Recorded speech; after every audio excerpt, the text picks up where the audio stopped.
Bonsoir frères et sœurs et bonne semaine. Le soleil est déjà couché. Donc merci aux frères pour la chanson qu'il vient de nous interpréter. Il m'avait demandé de traduire un petit peu certaines paroles qui étaient dans cette cantique, dans ces beaux cantiques.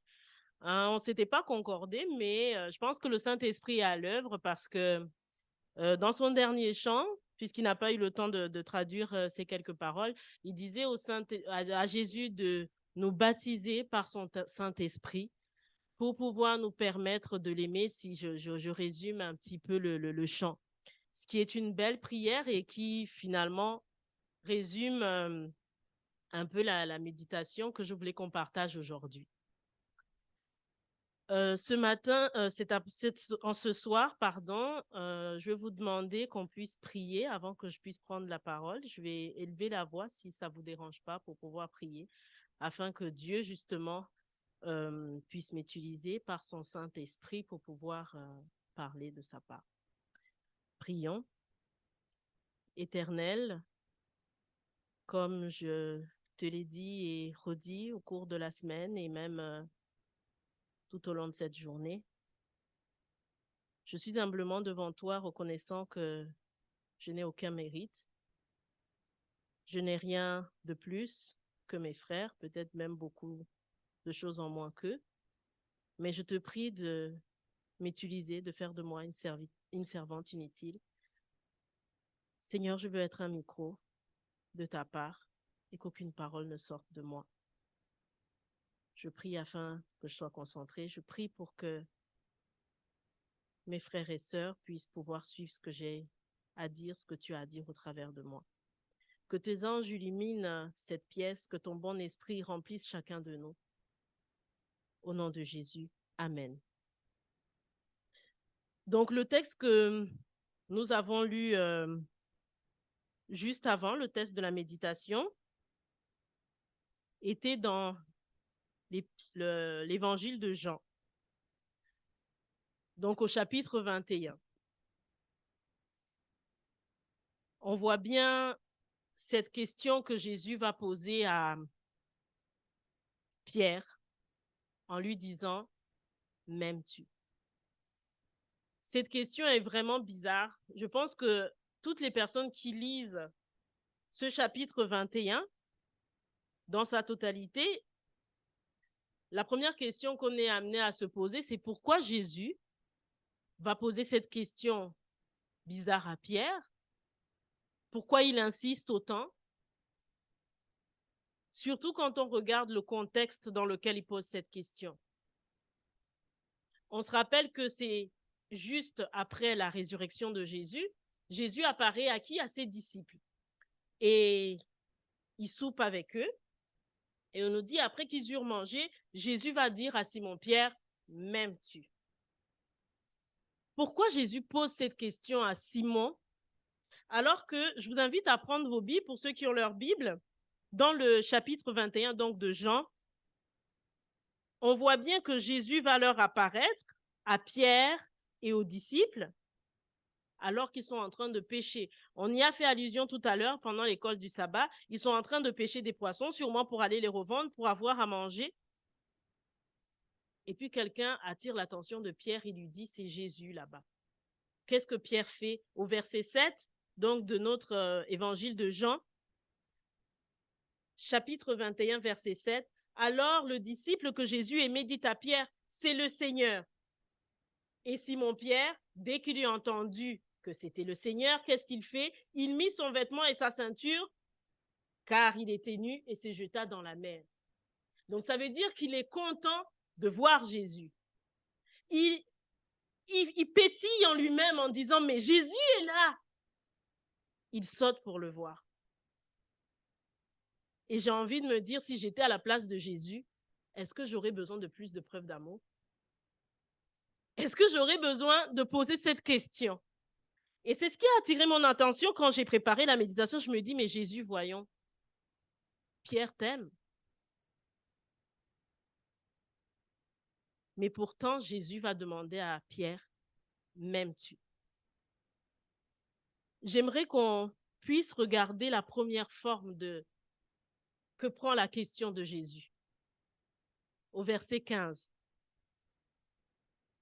Après qu'ils eurent mangé, Jésus dit à Simon-Pierre, « Simon, fils de Jonas, m'aimes-tu plus que ne m'aiment ceux-ci ?»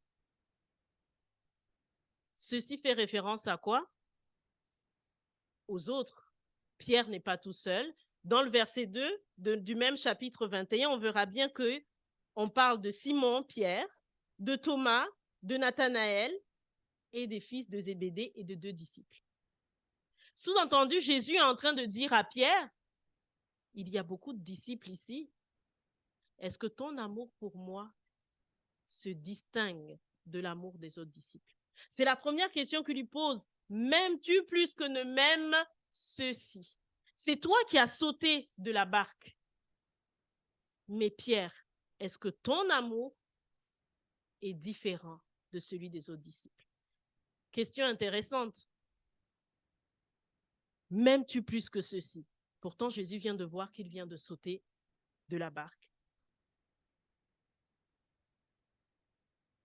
On ne peut pas se tromper sur la nature de Pierre, sur son caractère. Pierre est décrit comme le disciple le plus zélé, le disciple qui est un fonceur.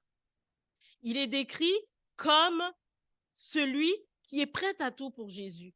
Même quand Jésus lui dit, à lui et aux autres disciples, je vais mourir, on va me faire du mal, je vais ressusciter. Qu'est-ce qu'il va dire à Jésus dans Matthieu 16? Il va dire, à Dieu cela ne plaise. Il ne veut même pas entendre que son maître souffrira. Mais est-ce que Pierre n'est pas un peu l'image, le type de tout chrétien zélé, de tout chrétien qui se lève pour le Seigneur, qui veut faire des grandes choses pour le Seigneur et qui, en apparence, est bien et aime le Seigneur plus que tout le monde? Est-ce que Pierre n'est pas le type et l'image de tout chrétien adventiste? J'ai envie d'aller jusque-là. Peut-être ça va vous choquer, mais j'aimerais qu'aujourd'hui on puisse être choqués. Est-ce que Pierre n'est pas l'adventiste qui se dit de l'Église du reste, qui paye sa dîme, qui fait des sacrifices, qui ne travaille pas le sabbat, qui a toutes les formes qu'on veut pour dire qu'il aime le Seigneur, mais à qui aujourd'hui Jésus demande, m'aimes-tu? À qui Jésus demande, il y a les évangéliques, il y a les catholiques, il y a tout un tas de dénominations, tu te distingues par certaines choses, mais m'aimes-tu plus que ceux-là ne m'aiment? Réfléchissons à cette question individuellement, peut-être pas de manière corporative, mais individuellement. Peut-être à votre travail, vous vous distinguez. Peut-être dans notre entourage, dans nos familles, on se distingue. Et aujourd'hui, Jésus nous dit, vous vous distinguez de toutes les personnes par votre apparence, par tous les choix que vous faites. Mais m'aimez-vous plus que toutes ces personnes même? À chacun de pouvoir répondre à cette question. Mais je pense sincèrement que si Jésus demande ça à Pierre, c'est qu'il veut toucher quelque chose dans le cœur de Pierre. Il insiste à 3 reprises. Les 2 autres fois, Jésus se contente, par exemple, au verset 16, il lui dit, « Simon, fils de Jonas, m'aimes-tu » Les 2 autres fois, Jésus se contente de lui demander tout simplement, « Est-ce que tu m'aimes » Et face à cette insistance de la part de Jésus, j'ai l'impression que Jésus veut demander à Pierre, malgré toutes tes expressions de foi, malgré ton zèle, malgré ton attitude, tu as coupé l'oreille d'un des officiers qui était venu me chercher. Est-ce que cet amour, Pierre, c'est l'amour véritable que je recherche auprès de mes enfants, de mes disciples? Est-ce que ton amour est véridique, Pierre? Aujourd'hui, ne pointons pas sur Pierre particulièrement. Aujourd'hui, peut-être Dieu est en train de me dire, Cynthia, tu prends la parole aujourd'hui en mon nom, mais m'aimes-tu? Il est peut-être en train de dire, Marjanie, m'aimes-tu? Il est peut-être en train de dire, Jules, m'aimes-tu? Il est peut-être en train de dire, Jean-Claude, m'aimes-tu? Vous faites beaucoup de choses dans l'église pour moi, mais m'aimez-vous? Vous vous distinguez par votre jeunesse, votre zèle pour moi, mais m'aimez-vous? Cette question est profonde. Et si Jésus la répète vraiment à plusieurs reprises, c'est parce qu'il veut que chacun de ses disciples se la pose et qu'il puisse y répondre. Mais mes frères et sœurs, réfléchissons à l'amour de Pierre pour Jésus, à notre amour pour Jésus. Où était Pierre à Gethsémane? À Gethsémane, Jésus souffre, Jésus agonise, Jésus a la lourdeur du péché. Il pleure des grumeaux de sang. Il cherche des disciples pour intercéder pour lui parce que la lourdeur du péché est tellement énorme qu'il aimerait trouver des amis qui sont là pour lui, pour intercéder, pour qu'il puisse passer cette épreuve difficile.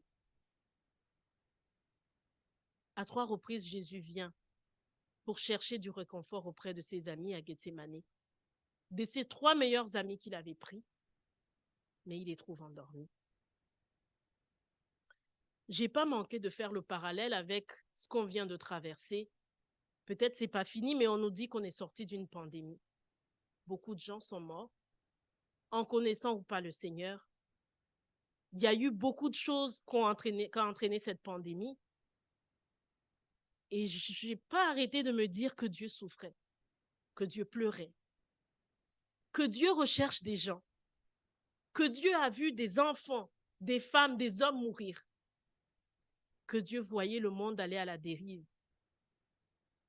Mais en tant que disciples de Christ, qu'avons-nous fait? Avons-nous prié pour que Dieu puisse toucher des gens, pour que les cœurs des gens s'ouvrent par le Saint-Esprit? Avons-nous prié pour nos dirigeants politiques ou nous sommes-nous tous simplement contentés de critiquer les décisions qui étaient prises? Avons-nous agonisé pendant la nuit avec Dieu en disant « Seigneur, tu veux sauver des gens, tu veux sauver le monde ». Nous prions pour toutes les personnes qui sont en train de perdre la vie. Nous prions. Où étions-nous? Qu'avons-nous fait? Peut-être il y en a qui ont prié nuit et jour avec le Seigneur. Et je pense que c'est à leur honneur. Mais personnellement, moi, j'étais absorbée par la pandémie, par tout ce qu'elle a entraîné, le fait de ne pas voir ma famille, le fait de rester confinée. En dehors de la pandémie, nous vivons dans un monde qui va tout doucement à la dérive. Les événements s'enchaînent à une vitesse qu'on ne croyait pas aussi possible, même si l'esprit de prophétie ou même la Bible relate les événements de la fin, on ne savait pas que la vitesse que ça allait prendre est une vitesse aussi exponentielle. Et je pense que Dieu attend de ses enfants justement qu'ils puissent l'aider à sauver des âmes. Non pas que Dieu ait besoin qu'on l'aide, parce que Jésus non plus, en tant que divin, n'avait pas besoin qu'on l'aide à Gethsémane, mais il a recherché de l'aide dans la prière. Donc si Jésus pointe sur l'amour de Pierre et qui rappelle à Pierre ce qui s'est passé à Gethsémane, c'est comme pour dire à Pierre, l'amour que tu avais pour moi, l'amour que tu dis avoir pour moi est questionnable. Est-il réel? Est-il imaginaire? Je pense qu'il est réel. Pourquoi? Parce que j'ai échangé avec mon mari et je lui ai dit, mais Jean-Claude, il ne savait pas ce que j'avais écrit. Je lui ai dit, mais est-ce que tu aimes le Seigneur? Je voulais voir sa réponse. Et puis, il m'a donné une réponse pertinente. Il m'a dit, oui, j'aime le Seigneur. Je lui ai dit, mais tu penses vraiment que tu l'aimes? Et la deuxième fois, il m'a dit, mon amour n'est peut-être pas suffisant. Et ça m'a fait réfléchir. Vous savez, Pierre et les disciples, on l'a un peu abordé à l'école du sabbat, sont des personnes qui avaient presque tout abandonné pour Jésus, qui étaient zélés pour leur maître, surtout Pierre, mais ils avaient des espérances. Ils pensaient que Jésus allait établir son royaume, qu'il allait les sauver de la tyrannie des Romains, que tout allait être beau. Il y a même une maman qui demande à Jésus, quand tu seras président ou roi de ce royaume, n'oublie pas mes 2 fils, fais-en un premier ministre, etc. Les disciples, quand Jésus, avant qu'il les lave les pieds, vont dire, Seigneur, qui est le plus grand? Ils vont se disputer, qui est le plus grand parmi nous? Quelque part, les disciples sont des personnes qui avaient fondé leur espoir sur le fait que Jésus allait établir un royaume ici. Leur amour était quelque part un petit peu intéressé de se dire, finalement, aimons-le parce qu'il va nous apporter quelque chose de bien. Et ça, on peut le voir dans Luc 24, pour pas dire que ce sont mes paroles. Luc 24, prenons Luc 24 pour ceux qui ont leur Bible. On va voir l'espérance des disciples. Luc 24, au verset 21.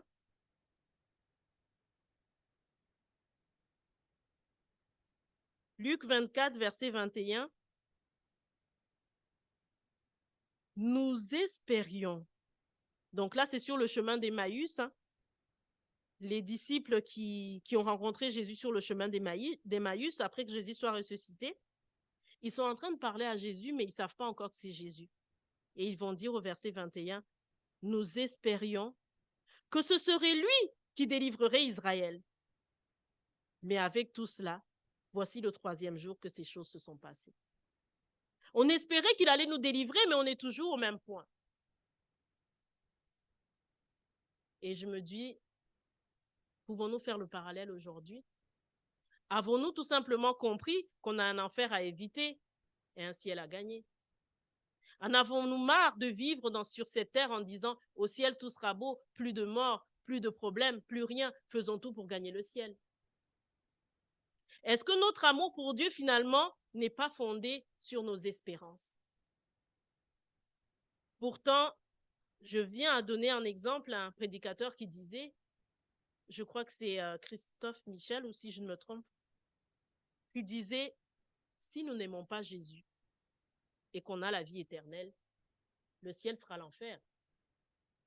On va s'ennuyer au ciel. Et je me suis dit, si je m'étais mariée avec Jean-Claude pour un intérêt, ou que je me suis mariée avec lui parce que je savais qu'il me promettait des belles choses, au bout d'1 année ou 2, je me serais ennuyée. Au bout de la première épreuve, je serais partie. Et je me dis, c'est peut-être pour ça que Dieu, Jésus insiste à plusieurs reprises en disant, m'aimez-vous. 3 fois, il insiste. Et j'ai pas manqué de faire le parallèle en me disant, mais pourquoi 3 fois? Et j'ai eu comme quelque chose qui me dit, Pierre a renié Jésus 3 fois. Et Jésus s'adresse à Pierre 3 fois, comme pour lui dire, oublie pas, tu me dis que tu m'aimes à 3 reprises, mais tu m'as renié 3 fois. Combien de fois avons-nous renié Jésus, nous? Non, nous, on n'a pas eu des soldats en face de nous. Mais hier, j'écoutais un pasteur qui disait, Dieu recherche des hommes de valeur. Et il disait, analysons nos vies et regardons combien de fois on a fait des compromis avec la parole de Dieu. Combien de fois on n'a pas osé appeler la vérité parce qu'on avait peur de quelque chose ou parce qu'on était dans une situation où si on dénonçait la vérité, on perdrait notre emploi, on perdrait notre intégrité. Et il disait, dans tous ces cas, on a renié Jésus parce qu'on a renié ses principes. Ce que j'aime avec Jésus, c'est que bien que le tableau ne soit pas rose, il donne un espoir à Pierre. Et c'est le même espoir qu'il nous donne aujourd'hui. Moi, j'étais contente quand j'ai lu ça parce que il va dire à Pierre au verset 18, donc de Jean 21, de l'évangile selon saint Jean, au verset 18, en vérité, donc il parle à Pierre, je te le dis, quand tu étais plus jeune, tu te saignais toi-même et tu allais où tu voulais. Mais quand tu seras vieux, tu étendras tes mains et un autre te ceindra et te mènera où tu ne voudras pas. Verset 19, il dit cela pour indiquer par quelle mort Pierre glorifierai Dieu. Et ayant ainsi parlé, il lui dit, suis-moi. Jésus dit à Pierre, aujourd'hui, c'est pas rose. Aujourd'hui, tu as peut-être des choses à changer, mais tu vas le faire. Tu vas me glorifier.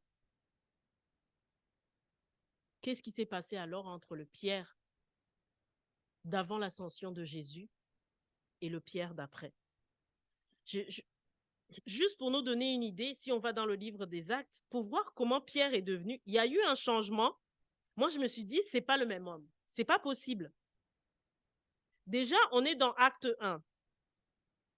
Dans Acte 1, au verset 13, on nous dit que dans la chambre haute, il y a qui? Il y a Pierre, Jean, Jacques, André, Philippe, Thomas, Barthélemy, Matthieu, Jacques, fils d'Alphée, Simon le Zélote et Jude, fils de Jacques. Donc Pierre est là, dans la chambre haute. Acte 2, verset 14. Alors Pierre, se présentant avec les 11, éleva la voix et leur parla en ces termes, hommes juifs, et vous tous qui séjournez à Jérusalem, sachez ceci et prêtez l'oreille à mes paroles. C'est plus l'homme qui renie Jésus.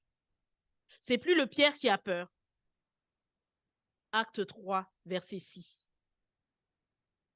Alors Pierre lui dit, il parle au boiteux, il parle avec assurance. Pierre est devenu quelqu'un d'autre. Il dit, je n'ai ni argent ni or, mais ce que j'ai, je te le donne au nom de Jésus-Christ de Nazareth. Lève-toi et marche. Plus aucune hésitation. Les exemples sont nombreux. Le livre des Actes, quand on voit le personnage de Pierre, on se dit, mais Pierre, il y a quelque chose. Il y a quelque chose qui s'est passé. Mais qu'est-ce qui s'est passé?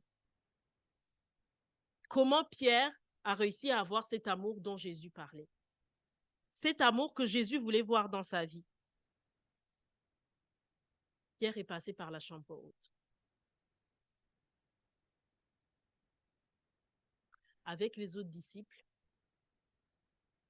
ils ont reconnu leur incapacité à faire quoi que ce soit. Ils ont reconnu leur faiblesse.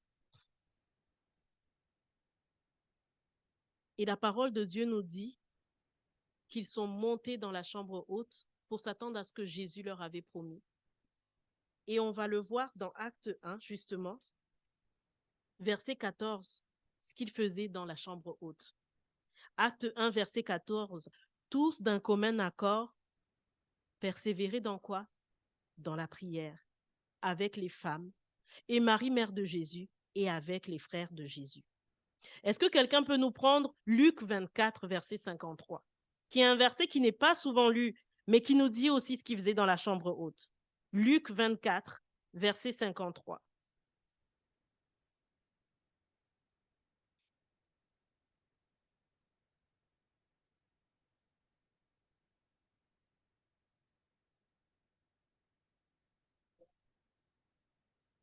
Ils étaient continuellement dans le temple, en quoi faisant? En louant et en glorifiant Dieu. Mes frères et sœurs, aujourd'hui, Dieu veut qu'on passe par la chambre haute. Je pense qu'il est plus qu'urgent que tous les gens qui veulent suivre Jésus, qui veulent l'aimer, passent par la chambre haute. Il est plus qu'urgent qu'on aille et qu'on dise à Dieu, je ne sais pas, mon amour n'est peut-être pas suffisant, il n'est peut-être pas là, mais fais quelque chose. Ce n'est que la puissance de Dieu en réponse à notre prière qui pourra faire en sorte que les choses tournent comme elles ont tourné pour Pierre. Quand on voit ce que les disciples ont fait après la chambre haute, on se dit, nous aujourd'hui, pourquoi c'est pas pareil? Pourquoi on a si peu de guérison? Il y en a, mais pourquoi il y a si peu de guérison? Pourquoi il y a si peu de conversion? Quand on a un baptême dans l'église, on est content. Mais à la sortie de la chambre haute, ils comptaient les baptêmes par milliers.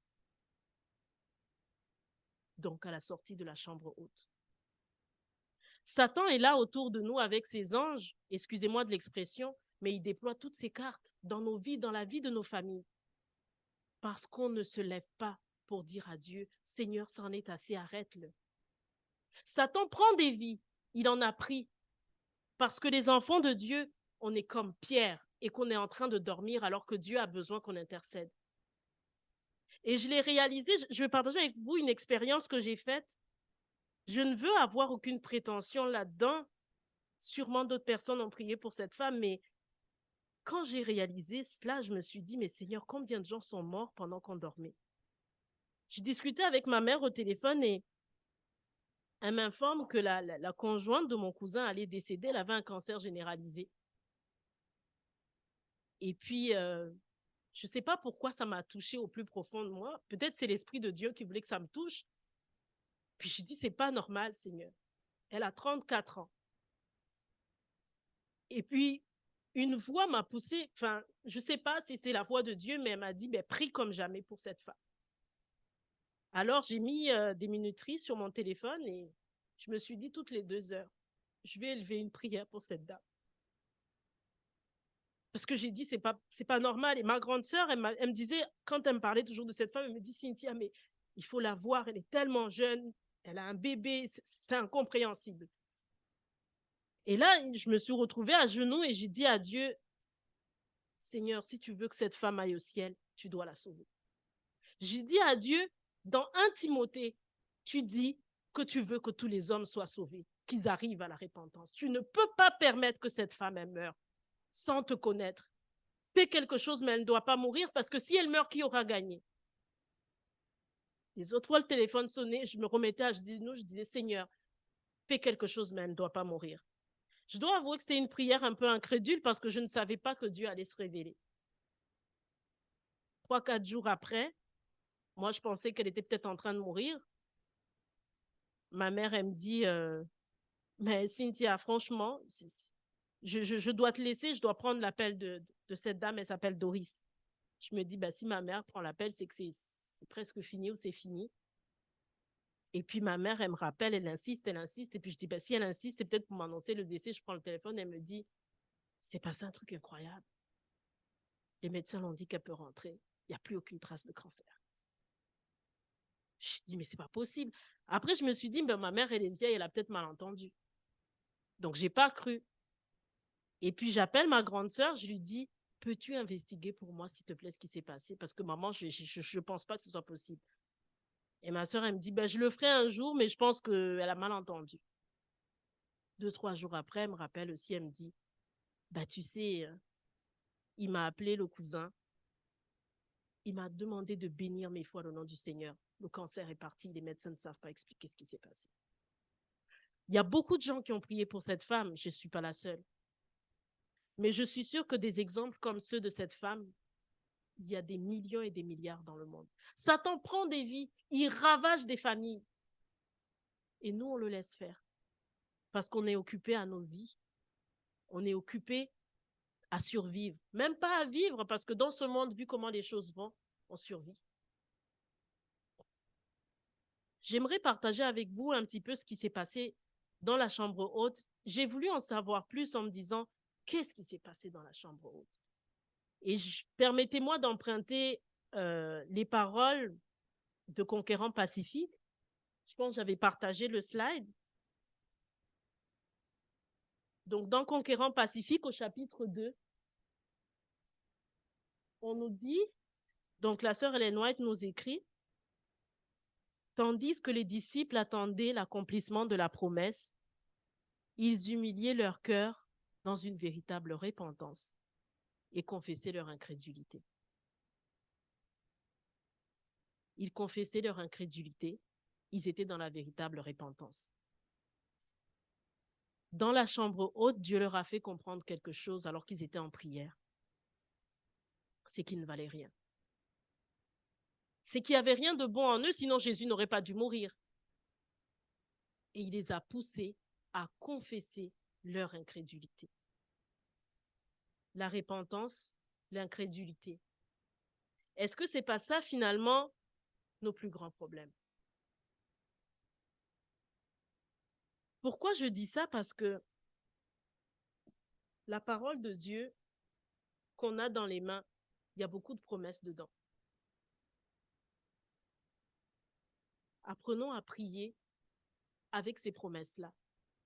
Parce que quand on regarde dans les Actes des Apôtres, tout à l'heure, on a lu le passage de Pierre qui dit quoi au boiteux? Je n'ai ni argent ni or. Tout ce que j'ai, c'est Jésus-Christ. En son nom, lève-toi et marche.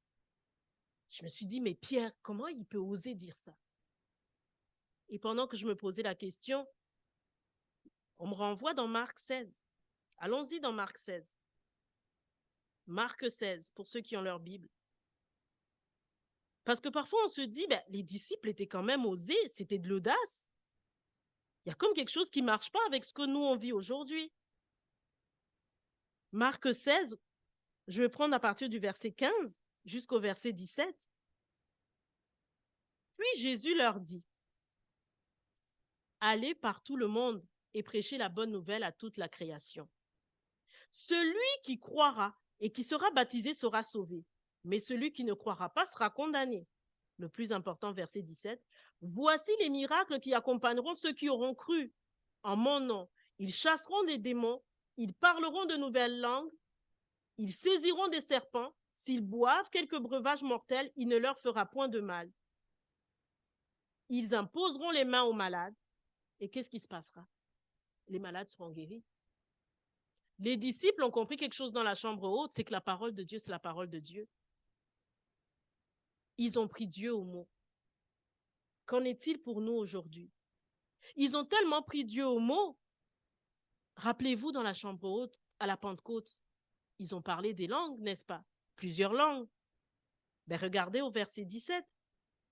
Voici les miracles qui accompagneront ceux qui auront cru en mon nom. Ils chasseront les démons, ils parleront de nouvelles langues. Dieu l'avait déjà dit. Laissons ce qui s'est passé à la Pentecôte. Le pasteur d'Éric aux États-Unis, il témoignait. Il disait, il faisait du porte-à-porte pour vendre des livres. Et puis, il est tombé sur une famille espagnole, je crois, ou portugaise. Il parlait aucun mot de portugais ou d'espagnol. Dès que cette famille a ouvert la porte, il s'est mis à parler cette langue. Quand on se met au service de Dieu, il y a des choses qui se passent qu'on ne peut pas expliquer, mais qui viennent de la puissance de Dieu. Peut-être notre manque de puissance vient du fait qu'on ne s'abandonne pas totalement, qu'on ne rentre pas dans cette chambre pour dire « Seigneur, fais de moi ce que tu voudras ». Dans la deuxième citation, on nous dit « Les disciples priaient avec une intense ferveur afin de pouvoir affronter les pécheurs et prononcer des paroles qui les amèneraient à la repentance. » Ils priaient pourquoi? Pour pouvoir affronter les pécheurs et prononcer les paroles qui les amèneraient à la repentance. Ils savaient que d'eux-mêmes, ils ne pouvaient rien faire, ils ne pouvaient pas toucher des cœurs. Faisant table rase de toute divergence, de tout désir de suprématie, ils s'unissaient étroitement dans la communion chrétienne. Ils se rapprochaient de plus en plus de Dieu et ce faisant, ils se rendaient compte combien grand était leur privilège de pouvoir s'associer aussi intimement avec le Christ. Ils sentaient leurs besoins spirituels et suppliaient le Seigneur de leur accorder l'onction sainte qui les rendrait propres à sauver les âmes. Ils ne demandaient pas ces bénédictions pour eux seuls. Ils étaient accablés par le fardeau du salut de leurs semblables. Ils savaient que l'évangile devait être porté au monde et ils désiraient recevoir la puissance promise par le Christ. À l'époque des patriarches, l'influence du Saint-Esprit s'était souvent révélée, mais jamais dans sa plénitude. Maintenant, pour obéir à la parole du Sauveur, les disciples réclamaient ce don. Jésus nous a promis le Saint-Esprit. Le réclamons-nous comme les disciples en priant avec une intense ferveur? Non pas pour que le Saint-Esprit nous permette de gagner plus d'argent, d'avoir une plus grosse maison, mais pour pouvoir gagner des âmes au Christ. Parce que si Christ est mort, ce n'est pas pour seulement nous qui sommes assis dans cet endroit aujourd'hui. Christ est mort pour toutes les personnes qui vivent sur cette terre ou qui ont vécu. Et il les aime tout autant qu'il nous aime.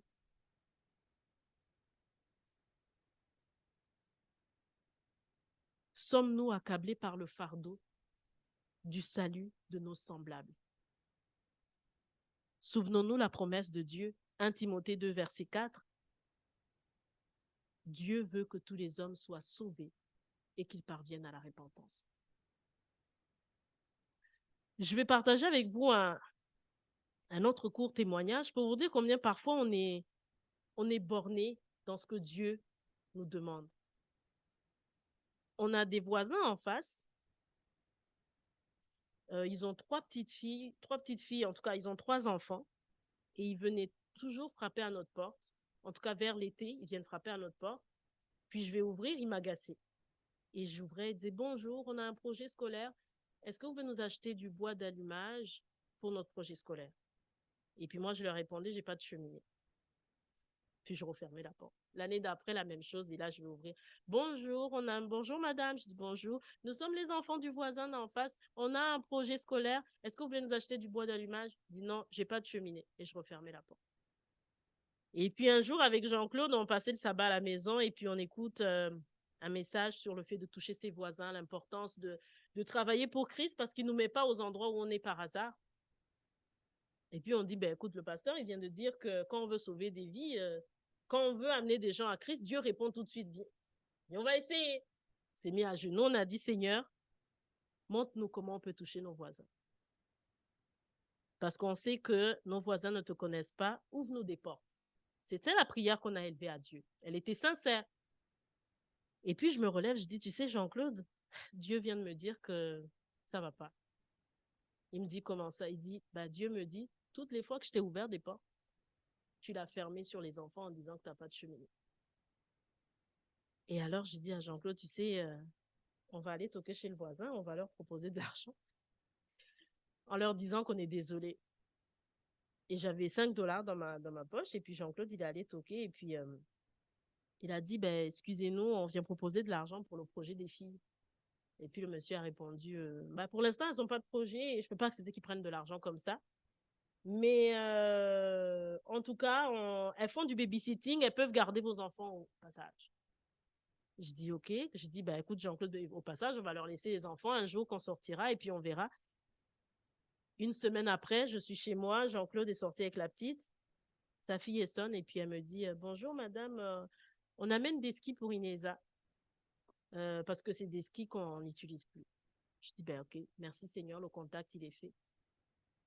Et puis, dans la même semaine, je dois amener ma fille au cours de musique. Je monte dans la voiture. J'étais en retard comme toujours. J'ai un problème avec la ponctualité. La voiture ne démarre pas. Alors, je me mets en colère. Et je tape sur la porte en disant à Jean-Claude de trouver une solution comme s'il allait démarrer la voiture par magie. Je dis, on est déjà en retard, il faut que tu trouves une solution. Alors, lui, il sort de là, il court chez le voisin, pas le même, mais l'autre, en disant, viens m'aider à démarrer la voiture, j'ai les câbles. Et l'autre voisin lui dit, ben écoute, ma voiture, elle est tellement récente que moi, cette technologie ne fonctionne pas avec ma voiture, je ne peux rien pour vous.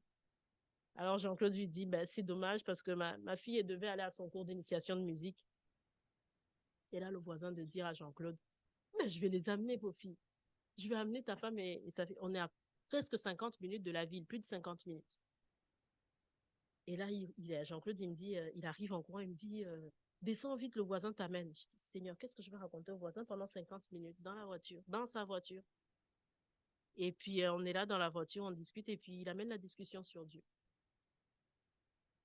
Et puis, il commence à me dire qu'il croit à quelque chose, mais que on échange. Et puis, quand on revient, je me rappelle de la prière qu'on avait faite, et j'ai dit, ben oui, ce pasteur, il a raison. Grâce à cette simple prière, on a 2 contacts avec les voisins qui se sont faits. Non pas qu'on veut les évangéliser, mais qu'on veut vraiment être leurs voisins et pour qu'ils puissent voir comment on vit. Donc, quand il s'agit vraiment de faire l'œuvre de Dieu, je crois que Dieu répond urgemment à nos prières. Pour conclure, je vais dire que, comme vous le voyez, le monde s'enlise dans un tunnel ou je ne sais pas ce qu'on peut dire là. Et il y a des grands événements devant nous. Comment on va y faire face si on n'est pas des pierres après la Pentecôte? Comment on va y faire face si Dieu n'a pas déversé en nous l'amour qu'on doit avoir pour lui? Pour finir, je vais emprunter une citation d'Ellen White qui dit « N'oublions jamais que le réveil spirituel ne vient qu'en réponse à la prière. » Amen.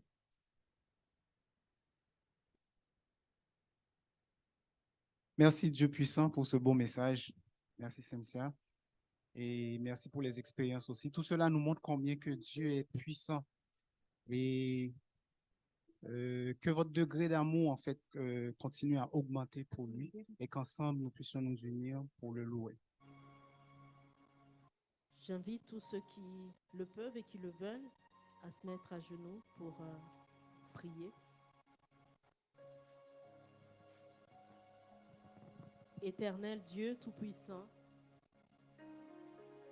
nous sommes devant ta majesté et ta puissance, conscients qu'il n'y a que toi qui peux déverser en nous l'amour que tu veux. Jésus nous pose à 3 reprises la question, l'aimons-nous? Et il nous dit de paître ses agneaux. Si Jésus est descendu du ciel, nous savons bien que c'est parce que ces agneaux ont du prix à ses yeux et c'est au service de ces agneaux que tu vas nous remplir de ton amour, de l'amour que tu veux voir en nous. Alors aide-nous à paître tes agneaux. Aide-nous à faire des plans, des projets pour rentrer dans la chambre haute parce que nous en avons besoin. Parle à chacun de nous. Que peut-être tu nous mettes à l'esprit vers qui nous tourner pour rentrer dans la chambre haute, mais que nous fassons de notre priorité, de notre grande et seule priorité, passer du temps avec toi, vivre pour toi et te servir en faisant ce que tu veux faire, c'est-à-dire qu'un maximum d'êtres humains soient sauvés. Nous voulons être au ciel avec toi, par amour et pas par avantage. Alors Seigneur, prends pitié de nous et fais ce que toi seul peux faire en nous et ce que tu veux faire. Au nom de Jésus. Amen. Amen. Que la grâce de Dieu soit sur toi pour t'aider à marcher dans ses voies. Reçois tout son pardon et sa bénédiction. Va en paix dans la joie, dans l'amour. Que le Maître te garde toujours dans l'attente de son grand retour. Mets ta main dans sa main tout le long du chemin. Va en paix dans la joie, dans l'amour. Va en paix dans la joie, dans l'amour.